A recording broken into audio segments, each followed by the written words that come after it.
Hello, everybody. As usual, it's a pleasure to be able to give you a share over Yom Tov.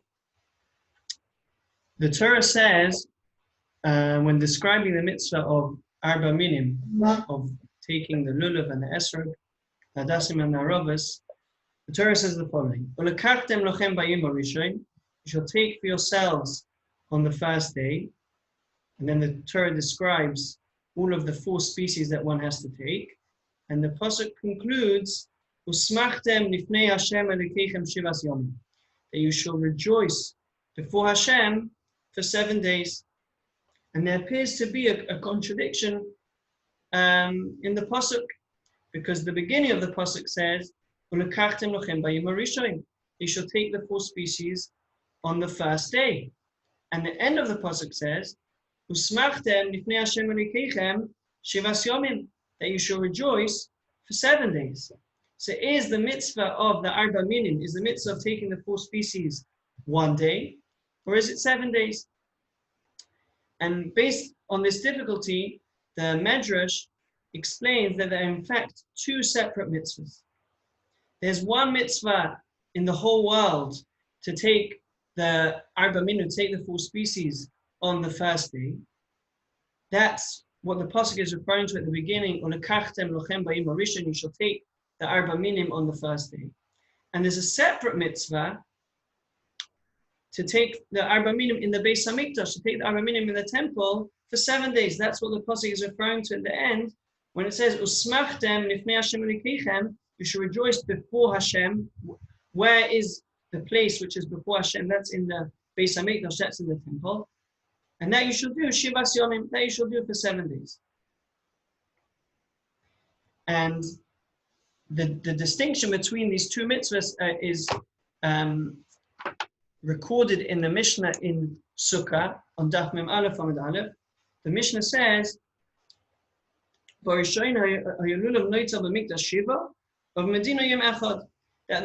the Lulav was taken outside the Beis Hamikdash in the Medina for 7 days. And inside the Beis, for 1 day, and inside the Beis Hamikdash for 7 days. So you may be wondering, why is it that we all take the Arba Minim, we all take the Lulav and the Esrog for all 7 days? The answer is, the Mishnah continues, Mishachara Beis Hamikdash, when the Beis Hamikdash was destroyed, Hiskin Rabbi Yochanan ben Zakkai, who lived at the time of the destruction of the temple, he instituted Shei Lulav Noitel b'Medina Shiva Zeichen HaMikdash, as a commemoration for what they would do in the temple. So in the post-temple era, Rabbi Yochanan ben Zakkai said that we should all take the Lulav for all 7 days, Zeichen HaMikdash, as a commemoration of what was performed in the Beis Hamikdash when it was still standing. And the Gemara continues, Minolan Davdin and Zeichen HaMikdash, where is the source that we should do things, we should do mitzvahs to commemorate the Beis Hamikdash? And then Gemara brings a pasuk, Tzion hi dorish ein la, that no one is seeking Tzion, no one is seeking the Beis Hamikdash, Tzion. And from here, Rabbi Yochanan ben Zakkai understood that Michlal debai drisha, the pasuk is as if chastising the Jewish people, that they are not seeking out Tzion. So from here, Rabbi Yochanan ben Zakkai understood that we do have to seek out Tzion. How we dorish Tzion? How do we seek out Tzion? How do we show that we yearn for the rebuilding of the Beis Hamikdash? That's by performing the mitzvah to commemorate what they did in the Beis Hamikdash. And that's why nowadays we take the Lulav and Esrog, we take the 4 species for all 7 days, Zeichen HaMikdash, as a commemoration of what they did in the Beis Hamikdash. And Reb Shlomo Zalman Auerbach made a very fascinating observation that most mitzvahs that we perform, the objective of the mitzvah is the mitzvah itself. What does Hashem demand of us when we listen to the shofar, when we sit in the sukkah? Hashem simply wants us to sit in the sukkah or to listen to the shofar. But if all you do for the 7 days of Sukkot is just go through the motions and take the lulav and shake the lulav, says Rav Shlomo Zalman, you've missed the point. The whole objective of taking the lulav for all 7 days is in order to seek out Tzion, to yearn for Tzion, to yearn for the Beis Hamikdash. And therefore, it's something we should bear in mind, that when we perform the mitzvah for all 7 days, that we should, in some way, it should trigger our yearning for the rebuilding of the Beis Hamikdash from here of Yomina. So as things stand, that's all by way of background. It seems quite straightforward. Once upon a time, the mitzvah was to take the lulav for 7 days in the Beis Hamikdash. There was a biblical mitzvah to take the lulav all 7 days in the Beis Hamikdash, and outside the Beis Hamikdash only for 1 day. And now, in the post-temple era, there's a biblical mitzvah to take the lulav on the first day, and all of the subsequent days of Sukkot, all of the other 6 days of Sukkot, we take the lulav as a fulfillment of the rabbinic requirement to take the lulav zeichel hamikdash, take the lulav as a commemoration of the Beis Hamikdash. That's all by way of background. Now, there is a fascinating opinion, and this is will be the topic of the share. Fascinating opinion of the Bikurei Yaakov, who was authored by Rabbi Yaakov Ettlinger. Rabbi Yaakov Ettlinger was one of the greatest rabbis of German Jewry in the 19th century. He died in 1870 approximately. One of his greatest disciples, the greatest Talmid, was of Shamshon Hirsch, and he wrote his most classic work is his commentary on the Gemara known as the Aruch Lener. But he also wrote a commentary on the laws of Sukkah and Lulav known as the Bikurei Yaakov. And in the Bikurei Yaakov, Rabbi Yaakov Ettlinger contends that in fact it is possible to fulfill the biblical mitzvah of taking the lulav all 7 days even nowadays. Sounds very intriguing.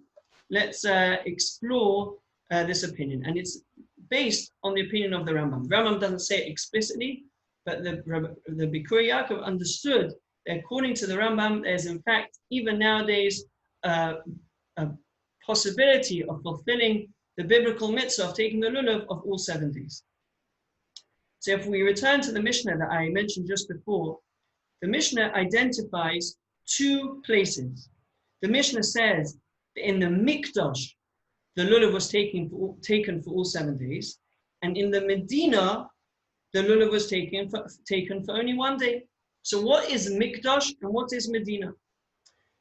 Rashi, he explains the Mishnah in perhaps the most simple way, that Mikdash is the Beis Hamikdash, Mikdash is the temple, but Medina is everywhere outside the temple, including, says Rashi, Yerushalayim. Yerushalayim has the same din, has the same law as Golders Green, or Ramat Bet Shemesh where I live, that we only take the lulav on the first day. That is Rashi's opinion. But the Rambam, in his commentary to the Mishnah, the Rambam in the Pirush HaMishnayos says that in fact, Medina, the place where we only take the lulav for 1 day, is everywhere outside Yerushalayim, outside Jerusalem. But Yerushalayim itself has the status of Mikdash, has the same law as the Beis Hamikdash. Just like in the Beis Hamikdash, the Rambam, the Mishnah says, or the Torah says, that we take the lulav for all 7 days. The Rambam maintains that Yerushalayim has the same law, has the same din. In Yerushalayim also, according to the Rambam, there is a biblical mitzvah to take the lulav for all 7 days. And if you think it's a bit stretched maybe for the Rambam to interpret the word mikdash, which we would conventionally translate as Beis HaMikdash, as the temple, and the Rambam interprets that to mean also Yerushalayim. In fact, the Rambam in several places where the Torah or where the Mishnah uses the word mikdash, the Rambam understands that means not just the Beis HaMikdash, not just the temple, but also Yerushalayim. And I'll share one example. The Mishnah in the beginning of the 4th parak of Rosh Hashanah says the following. As we know, when Rosh Hashanah falls on the Shabbos like it did this year, we don't blow the shofar. And the reason is because Chazal, the rabbis, were concerned that if one would blow the shofar on Shabbos, one may come to carry the shofar on Shabbos, and that would be a violation of Shabbos. And therefore they decreed that the shofar is not, when Rosh Hashanah falls on Shabbos, we do not blow the shofar. Nevertheless, the Mishnah says in the Mikdash, in the Beis HaMikdash, they did blow the shofar when Rosh Hashanah fell on Shabbos. And the Mishnah uses the same terminology that it uses in regards to the Lulav. The Mishnah says that in the Medina, they would not blow the shofar when Rosh Hashanah fell on Shabbos. And in the Mikdash, they would blow the shofar when Rosh Hashanah fell on Shabbos. Rashi, consistent with how he explained regarding the Mitzvah of Lulav, Rashi says, Mikdash is the Beis HaMikdash, is the temple, and Medina is ever outside the temple. But the same Rambam that understood regarding Lulav, that Mikdash means the Beis HaMikdash and Yerushalayim, the same Rambam also says that when the Mishnah speaks about Mikdash in connection to Shofar, it also means the Beis HaMikdash and Yerushalayim. And therefore, according to Rambam, at least in temple times, the Shofar was blown on Shabbos, not just in the Beis HaMikdash, but also in Yerushalayim. So that's at least one place where we see that the Rambam is consistent with this view that the word Mikdash can mean not just Beis HaMikdash, but also Yerushalayim. So this is the position so far. According to Rashi, at least in temple times, the Lulav was only taken for all 7 days in the Beis HaMikdash. According to the Rambam, it was taken not just in the Beis HaMikdash, but also in Yerushalayim. And the Bikuri Yaakov, Rabbi Yaakov Ettlinger, brings two proofs to the position of the Rambam that the Lulav is taken for all 7 days, not just in the Beis HaMikdash, but also in Yerushalayim. The first proof is from the Yerushalmi. The Gemara Yerushalmi says quite clearly, "Usmachtem lifnei Hashem Elokeichem shivas yomim." You shall rejoice before Hashem for 7 days. And the Yerushalmi adds one word: Yerushalayim, in Yerushalayim. So clearly, the Yerushalmi is in accordance with the position of the Rambam that in Yerushalayim the Lulav was taken for all 7 days. And that's one proof. And the Bikuri Yaakov brings a second proof. That there's another place where the Torah writes the words Lifnei Hashem. Regarding Lulav, the Torah wrote, Usmachtem Lifnei Hashem Elokeichem shivas yomim. You should rejoice before God, before Hashem, for 7 days. There's another place where the Torah writes Lifnei Hashem. And that's regarding the mitzvah of Ma'aseh Sheni. Ma'aseh Sheni was one of the tithes that a person had to take from his produce. In most years, a person had to take 1/10 of his produce and bring up the fruit to Yerushalayim, or redeem the fruit onto money and bring the money and use the money to buy food and eat in Yerushalayim. And in connection to Ma'aseh Sheni, the Torah uses the same words. V'chalta lifnei Hashem Elokecha. You shall eat before Hashem your God. And the halacha is that concerning Ma'aseh Sheni is eaten, doesn't have to be eaten in the Beis HaMikdash, it's eaten in Yerushalayim. So clearly there's a proof from the laws of Ma'aseh Sheni that when the Torah uses the words Lifnei Hashem, before God, it doesn't necessarily mean the temple, doesn't necessarily mean the Beis HaMikdash, it can also mean Yerushalayim. So if we pause here, it would appear that according to the Rambam, even nowadays, even though we have no Beis HaMikdash, but we can still fulfill the biblical mitzvah of taking the Lulav for 7 days. If we go to Yerushalayim, according to the Rambam, there's a mitzvah to take the Lulav in Yerushalayim for 7 days. Now, I have to add, Yerushalayim doesn't mean modern day Jerusalem. Yerushalayim means the place which has Kedushas Yerushalayim, the place which David HaMelech sanctified, which has the special Kedusha, the special sanctity of Yerushalayim. And it's not exactly clear where it is, but I think it's fairly accepted that at least next to the Kotel has the status, the halachic status of Yerushalayim. And if you would potentially, according to the Rambam, if you would go to the Kotel and take the Lulav, you'll even on subsequent days of Sukkot, a person would be fulfilling the biblical mitzvah, the mitzvah d'oraisa of taking the lulav for all 7 days. And in fact, it's the practice of many people that, at least in an ordinary year, thousands of people flock to the kotel on Sukkot. And even if they have taken the lulav when they daven shachris in the morning, if they go to the kotel at lunchtime or in the afternoon, they'll take the lulav again. Because when they took the lulav in the morning, they only fulfilled a rabbinic mitzvah, the mitzvah to take the lulav all 7 days, Zeichel HaMikdash, as a commemoration of the Beis HaMikdash.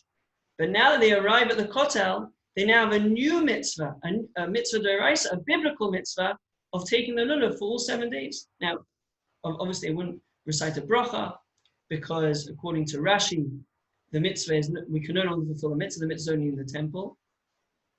And even according to the Rambam, we'll see over the course of the Shiur that the position of the Bikuri Yaakov is heavily disputed, and therefore, even though people might go as a chumrah, as a nice idea, but not that they would definitively maintain that this is a fulfillment of a biblical mitzvah.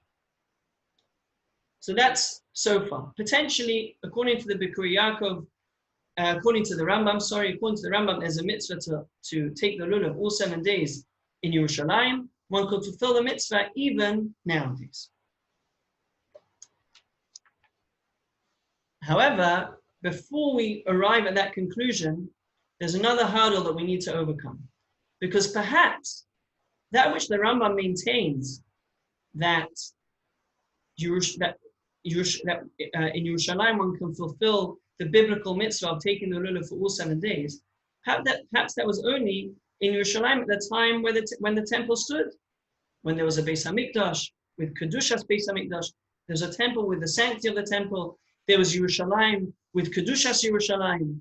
But who says that nowadays, in 5781, 2020, who says that the Yerushalayim has the same status that it once had at the time when the temple stood? So, to answer this question, the Bikuri Yaakov brings another Rambam, the Rambam in Hilchas Beis HaBechira, the Perek Vav, the 6th chapter of Hilchas Beis HaBechira. It's actually a dispute in the Gemara, but the Rambam rules that the Kedusha of the Beis HaMikdash is still intact. The Rambam holds that as the Gemara phrases it, Kedusha Rishona, Kidsha L'Shaita, V'Kidsha L'Asid Loved. When the Beis HaMikdash was sanctified, that sanctity remains. It didn't go away with the destruction of the Beis HaMikdash. And therefore the Rambam maintains, if a person would go today on the Har HaBayis, someone today would go on the Temple Mount, they would be, if they're impure, they'd be chayiv koris. They'd be liable to koris, which is the punishment for entering the Beis HaMikdash when someone is ritually impure. Because since according to the Rambam, even nowadays, the Beis HaMikdash has Kedushas Beis HaMikdash, the Beis HaMikdash has the sanctity of the Beis HaMikdash, that sanctity is still intact. If a person would go up to the Temple Mount and he'd be ritually impure, he would be liable to koris. And the Rambam derives this from a pasuk. The pasuk says in the Toichacha, in the curses, at the end of Sefer Vayikra, the Torah says, "Vashimoisi es mikdashechem," and I will destroy your temple. And the Rambam, based on the Gemara, learns the following: Vashimoisi, even after I have destroyed the temple, es mikdashechem, it still has the status of the Beis HaMikdash. It still has the sanctity of the Beis HaMikdash. As the Rambam says, afilu b'shar she afal pishesh shoymemin, even though they have been destroyed, b'kedushasan him omdin, they still retain their status. It's still, the Beis HaMikdash still retains its status of it still retains the sanctity that it has. That is the ruling of the Rambam. That's very nice concerning the Beis HaMikdash. But who says Yerushalayim still maintains the same sanctity? So the Rambam says, very simply, because where do I derive the fact that the Beis HaMikdash has sanctity? From the pasuk, Vashimoisi es mikdashechem, that even even when it's been destroyed, es mikdashechem, it still has the status of mikdash. And as we know, as we've seen regarding lulav and regarding shofar, the Rambam says that when we see the word mikdash, that doesn't just mean mikdash, that means Yerushalayim as well. So from the same source from which I derive that the Beis HaMikdash retains its sanctity, says the Rambam, the Yerushalayim also retains its sanctity. And therefore, if we join the dots, says Bikra Yaakov, we can suggest that indeed, even nowadays, there can be a biblical fulfillment of taking the lulav all 7 days. If you go to the Kotel, a person can fulfill the biblical mitzvah of taking the lulav on all 7 days of Sukkot. Why? Because number one, the Rambam holds that mikdash, the halacha that we take the lulav for all 7 days in the mikdash, includes Yerushalayim. And number two, the Rambam holds that the kedusha of Yerushalayim, the sanctity of Yerushalayim, never went away, still exists. And therefore, according to the Rambam, since the Yerushalayim still has the sanctity of Yerushalayim, and since the mitzvah to take the lulav all 7 days applies also to Yerushalayim, then even nowadays one could potentially fulfill the mitzvah of taking the lulav for all 7 days if one goes to Yerushalayim. As a very tangential point, this Rambam was used in the late 1800s in a great controversy. Someone called Reb Tzvi Kalisha was one of the leading rabbis in Germany in the 1800s. He spearheaded a movement to reinstate sacrifices even nowadays. And his position was based on this Rambam. The Rambam says, that the kedusha of the Beis HaMikdash still exists even today. So he contended that if the kedusha of the Beis HaMikdash exists even today, we can offer sacrifices. The Rambam himself in the same halacha says, "Umakribin afa pi she'ein bayis." We can offer sacrifices even though we have no temple, because the sanctity, we have no structure of the temple, but the sanctity of the temple we do have. And therefore the Rambam says, "Umakribin afa pi she'ein bayis." We can offer sacrifices even though there's no temple. That was the contention of Reb Tzvi Kalisha. As you can imagine, it was met with fierce opposition, and one of his leading opponents was none other than Rabbi Yaakov Ettlinger himself, the Bikra Yaakov. Why did he oppose the movement of Reb Tzvi Kalisha? Surely the Rambam says explicitly, "Makriv and Aval Pishay Bayis," we can offer a korban even though there's no Beis HaMikdash. So Rabbi Yaakov Ettlinger says, yeah, but where does the same pasuk from which the Rambam derives that the sanctity of the Beis HaMikdash exists even today? Vashimoisis mikdashim. The pasuk concludes, "V'loi oriach b'riach nichoychem," and Hashem says, "I have no pleasure in the aroma of your sacrifices."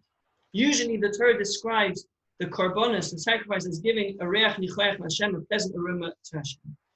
But Hashem says, because you have sinned, and because I've had to destroy the temple, lo yoriach b'riach nichoychem. I no longer have to derive any pleasure from the korbanos that you bring. So says Rabbi Yaakov Ettlinger, how can you start a movement to reinstate sacrifices, to reinstate korbanos, when the very same pasuk says Hashem does not want your sacrifices, because we have sinned and we've been exiled and the temple has been destroyed. Hashem does not want your sacrifices. The Rambam says black and white, that we can offer sacrifice even though there's no temple. So Beckman says, no, that means that perhaps if you did bring a sacrifice, then b'diavad it will be valid. Perhaps it means that if we see that the Geula has come and we start building the Beis HaMikdash, we've now found favor in the eyes of Hashem, then even though they haven't actually built the Beis HaMikdash, we can offer sacrifices. But at least in the time we're in exile, Hashem says, "Lo yoriach b'reach nichoychem." Hashem derives no pleasure from our korbanos, no pleasure from our sacrifices, and therefore he was strongly opposed to the position of Reb Tzvi Kalisha that we should offer korbanos nowadays. And as time is told, Rabbi Tzion's Kashrut was not successful in his attempt, and we do not offer korbanos nowadays. But that's a very tangential point. Let's return to our discussion of lulav.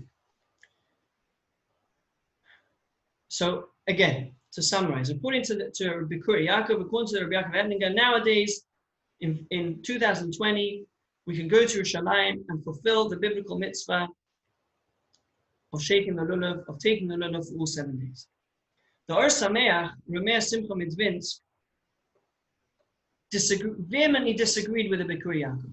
And he has what we call a bomba kasha, a major difficulty on the position of the Bikuri Yaakov. Because we mentioned earlier that although biblically outside the temple, outside Yerushalayim, we only take the lulav for 1 day. But after the destruction of the temple, Rabbi Yochanan ben Zakkai decreed that everyone takes the lulav for all 7 days, zeicher lemikdash, as a commemoration to the mitzvah that was performed in the Beis Hamikdash. Says the Or Sameach, I understand that according to Rashi, because according to Rashi, we can no longer fulfill the mitzvah. The mitzvah of shaking the lulav for all 7 days can only be fulfilled in a Beis Hamikdash. Now, with the destruction of the temple, we have no possibility of fulfilling that mitzvah. Therefore, Rabbi Yochanan ben Zakkai has to institute that we take the lulav to commemorate what once was, to commemorate the mitzvah that once existed in temple times. But according to the Rambam, that I can take the lulav even nowadays in Yerushalayim, even though there's no Beis Hamikdash. So why does Rabbi Yochanan ben Zakkai have to make a tzakona zeicher lemikdash as a commemoration to some historic mitzvah that once existed in the times of the Beis Hamikdash? According to the Rambam, the mitzvah is alive and well. We can fulfill the mitzvah even nowadays. Why is it necessary? Why would it be necessary for Rabbi Yochanan ben Zakkai to make a decree to take the lulav zeicher lemikdash if the possibility still exists to fulfill that mitzvah? That is the question of the Or Sameach, and based on that question and several others, he rejects the opinion of the Bikuri Yaakov. But that leaves us with another question, which is, so he's proved he has proved that the Bikuri Yaakov cannot be correct. He has proved from the decree of Rabbi Yochanan ben Zakkai that it must be that the mitzvah there's no longer a possibility of fulfilling the mitzvah nowadays. But the rationale of the Bikuri Yaakov seems watertight. We know the Rambam holds that there's a mitzvah to take a biblical mitzvah to take the lulav all 7 days. We know that according to the Rambam, the kedusha of Yerushalayim exists even nowadays. So if you add 1 and 1, you should arrive at the same conclusion as Bikuri Yaakov, that even in modern day, even nowadays in Yerushalayim, you can fulfill the biblical mitzvah all 7 days. So where, if we're allowed to say it, where did the Bikuri Yaakov not go wrong? But where could we argue with the rationale and the logic of the Bikuri Yaakov? So many have suggested that the reason why the Bikuri Yaakov is incorrect is the following. Yes, it is true that there's a mitzvah to take the lulav in Yerushalayim. Yes, it is true that the kedusha of Yerushalayim still exists even nowadays. But if we look at the pasuk says, "Usmachtem lifnei Hashem alikichem shivas yomim." You shall rejoice before Hashem for 7 days. How can we rejoice before Hashem if there's no Beis Hamikdash? True, Yerushalayim still possesses its sanctity, but in the time of where the temple is destroyed, how can we say that we can rejoice before Hashem if the temple is destroyed? And in fact, the Bikuri Yaakov addresses this question, and he says, no, that's not true. Because as we know, there's a mitzvah of v'somachta b'chagecha. There's a mitzvah to be happy, to rejoice on Yom Tov.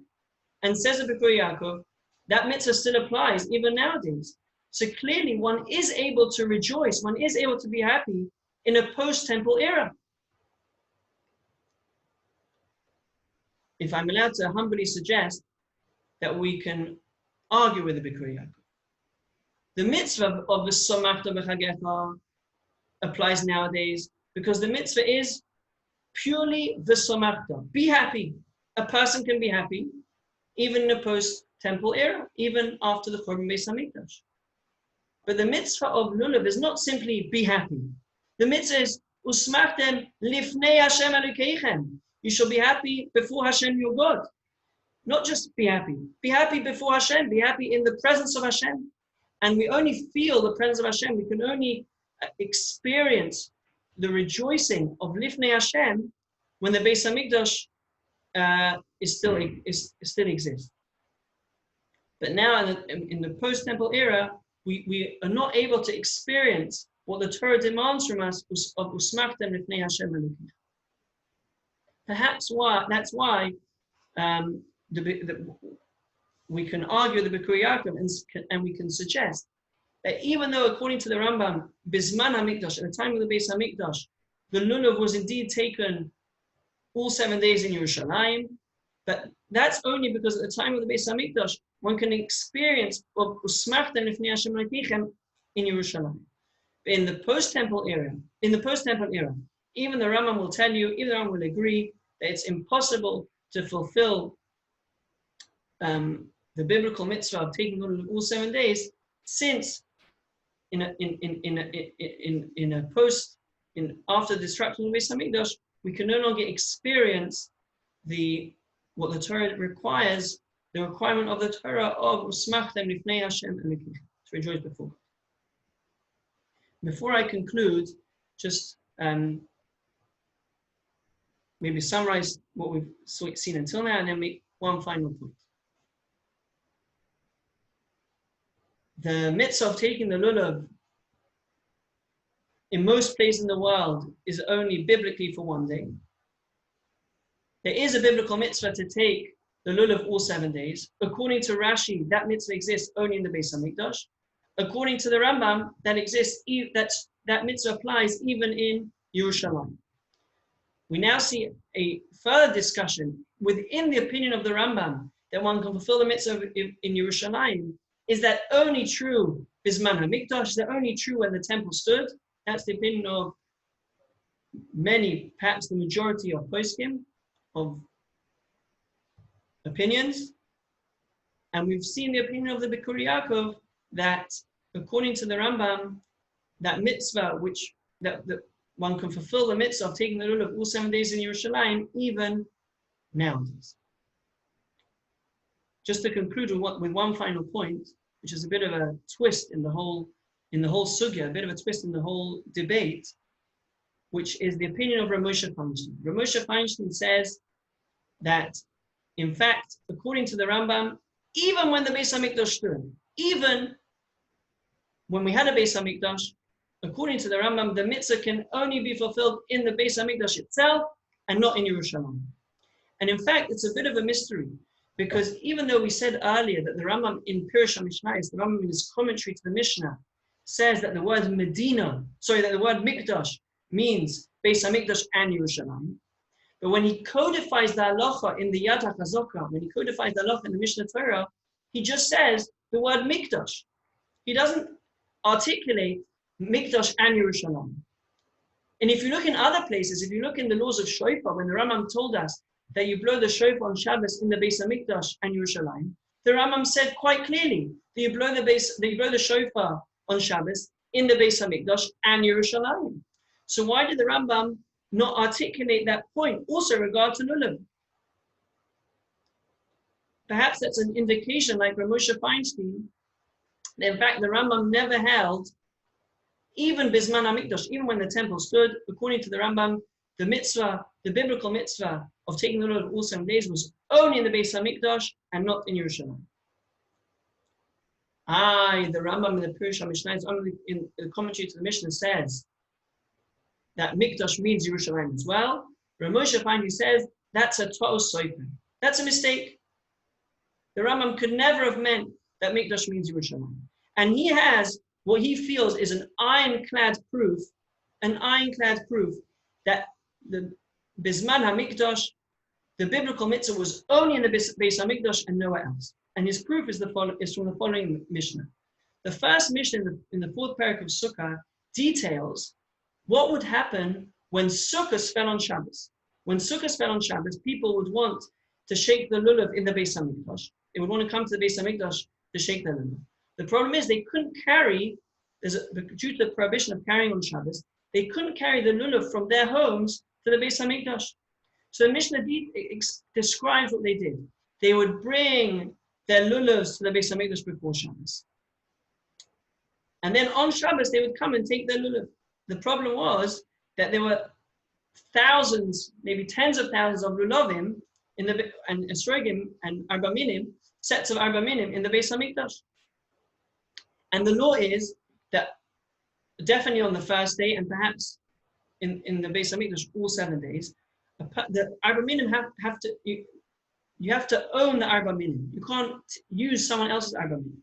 So first, when they came to Beis Hamikdash on Sukkot morning, everyone had to declare that whoever got hold of their arba minim, they would give it to them as a gift, and thereby whatever arba minim you picked up, it would be yours. That was the first issue. The second issue is that the Mishnah describes that the chazanim of the Beis HaKnesset, the attendants, not the Beis HaKnesset, attendants of the temple would kind of throw all the lulavim, and everyone pounced and to grab the lulavim. It's what in Israel we call a balagan. It was a balagan. It was mayhem. And the Mishnah describes that they would fight each other and jump on each other, and eventually Chazal had to abolish this practice of taking the lulav in the Beis Hamikdash on Shabbos, and everyone had to take it in their own homes. That's the mission. Says Moshe Feinstein, why did we have to get to such a balagan? According to Rashi, that the only place where one fulfills the biblical mitzvah all 7 days is the Beis Hamikdash. Says Moshe Feinstein, I understand there was no other option. You have to go to the Beis Hamikdash. You have to bring it before Shabbos. You have to have this whole procedure and confusion and balagan. That's necessary because the only place where you can where the mitzvah d'oraisa, the biblical mitzvah, all 7 days applies is in the Beis Hamikdash. But according to the Rambam, the mitzvah d'oraisa applies not just in the Beis Hamikdash, it applies in the whole of Yerushalayim. So why do they have to have this whole complicated and confusing and balagan, for no better word? Why was it necessary? There's plenty of shuls in Yerushalayim. Everyone should take their arba minim to their own shul before Shabbos, and then avoid this whole confusion. From here, says Rav Moshe Feinstein, it's absolute proof that from this mission is an absolute proof that even according to the Rambam, the mitzvah was only in the Beis Hamikdash and not in Yerushalayim, and therefore the only option was to bring their lulavim to the Beis Hamikdash. Therefore, Rav Moshe rejects the notion that there's an opinion that maintains that even biblically, even Bisman HaMikdash, even Bisman HaMikdash, even time Beis Hamikdash, one would be able to fulfill the Mitzvah of Lulav all 7 days in Yerushalayim. According to everyone, says Rav Moshe, the Mitzvah was only in the Beis Hamikdash. So just to summarize very quickly. According to Rashi, the Mitzvah was certainly the biblical mitzvah of taking the Lulav all 7 days is certainly only in the Beis Hamikdash. According to the Rambam, many understand that the biblical mitzvah, at least when the temple stood, was both in Yerushalayim and in the Beis Hamikdash. According to the Bikur Yaakov, that's true even nowadays. Even nowadays, according to the Rambam, there's a possibility of fulfilling the biblical mitzvah in Yerushalayim. And finally, we have the opinion of Rav Moshe Feinstein that says that all agree that the biblical mitzvah of taking the Lulav all 7 days can only be fulfilled in the Beis Hamikdash and not in Yerushalayim. I wish you all a good Yom Tov. As usual, it was a tremendous pleasure to be able to share some words of Torah with you. And I hope that all that I've said in this share is only relevant to last year's Sukkot. Please God, in this year's Sukkot, we should all be able to fulfill the mitzvah d'oraisa, the biblical mitzvah of taking the Lulav all 7 days. Hashem should rebuild the Beis Hamikdash from here of Yameinu and enable us to fulfill not just the mitzvah of Lulav, but also all the mitzvahs of Beis Hamikdash from here of Yameinu. Amen.